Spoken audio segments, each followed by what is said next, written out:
ఏలూరు టీడీపీలో అసలేం జరుగుతోంది? అధికార పార్టీలో అంతర్గత విభేదాలు తారాస్థాయికి చేరాయా?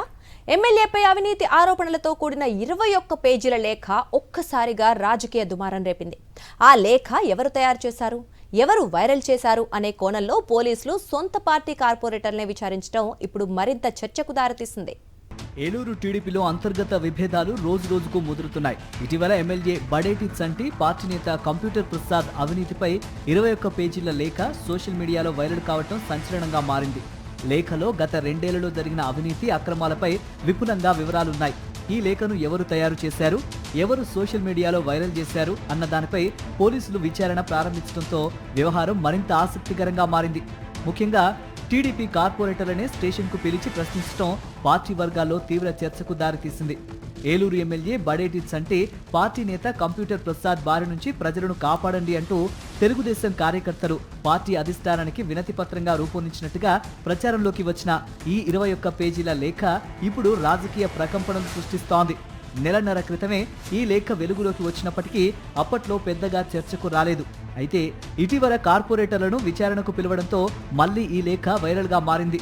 లేఖలో మొత్తం 53 అంశాలను ప్రస్తావిస్తూ గత 2 ఏళ్లలో సెటిల్మెంట్లు, లేఅవుట్లు, భవన నిర్మాణాలు, స్వీట్ షాపులు, ఆసుపత్రులు తదితర వ్యవహారాల్లో ఎవరి నుంచి ఎంత మొత్తంలో వసూలు జరిగాయన్న వివరాలు ఫోన్ నెంబర్లతో సహా పొందుపరిచినట్లు ప్రచారం జరుగుతోంది. ఈ పరిణామాల నేపథ్యంలో గతంలో ఎమ్మెల్యే క్యాంపు కార్యాలయంలో కీలకంగా పనిచేసి ఎన్నికల ముందు నుంచే దూరంగా ఉన్న ఓ మాజీ టీడీపీ నేతను గత వారం ఏలూరు 2 టౌన్ పోలీస్ స్టేషన్కు పిలిపించి 3 గంటల పాటు విచారించినట్లు సమాచారం. తనకు ఆ లేఖతో ఎలాంటి సంబంధం లేదని, తనను ఎందుకు ప్రశ్నిస్తున్నారని ఆయన పోలీసులను నిలదీశారని తెలుస్తోంది. అలాగే వైఎస్ఆర్సీపీ నుంచి టీడీపీలో చేరి డిప్యూటీ మేయర్ పదవి పొందిన ఓ కార్పొరేటర్ను కూడా అనుమానితుడిగా పిలిచి 3 నుంచి 4 గంటల పాటు విచారించినట్లు ప్రచారం జరుగుతోంది.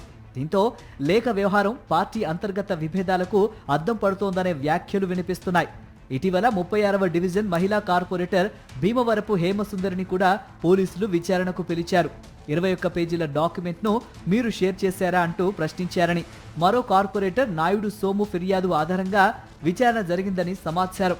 అయితే తాను ఆ డాక్యుమెంట్ను రూపొందించలేదని, ఎవరో తయారు చేసిన దానితో తనకు ఎలాంటి సంబంధం లేదని హేమసుందరి మీడియా సమావేశం నిర్వహించి స్పష్టం చేశారు. సొంత పార్టీ నేతలే తనను లక్ష్యంగా చేసుకుని వేధిస్తున్నారని, ఈ కుట్ర వెనుక ఎవరున్నారో పూర్తి ఆధారాలతో పార్టీ అధిష్టానానికి ఫిర్యాదు చేస్తానని ప్రకటించారు. ఒకవైపు ఎమ్మెల్యేపై అవినీతి ఆరోపణలతో కూడిన లేఖ, మరోవైపు ఆ లేఖను వైరల్ చేసిన వారెవరో తెలుసుకునేందుకు సొంత పార్టీ నేతలపైనే అనుమానాలు. ఈ పరిణామాలన్నీ ఏలూరు టీడీపీలో తీవ్ర గందరగోళానికి దారితీశాయి. ఎవరు మనవారు, ఎవరు కాదో అర్థం కాని పరిస్థితి క్యాడర్లో నెలకొన్నట్లు ప్రచారం సాగుతోంది. 2 సంవత్సరాల పాలనలో చోటు చేసుకున్న అవినీతి ఆరోపణలు ఇప్పుడు లేఖ రూపంలో బయటకు రావటం రాజకీయంగా సంచలనంగా మారింది. ఈ వ్యవహారంపై టీడీపీ అధిష్టానం ఎలా స్పందిస్తుంది, ఈ వివాదానికి ఎక్కడ ముగింపు పడుతుంది అన్నది ఇప్పుడు ఆసక్తికరంగా మారింది.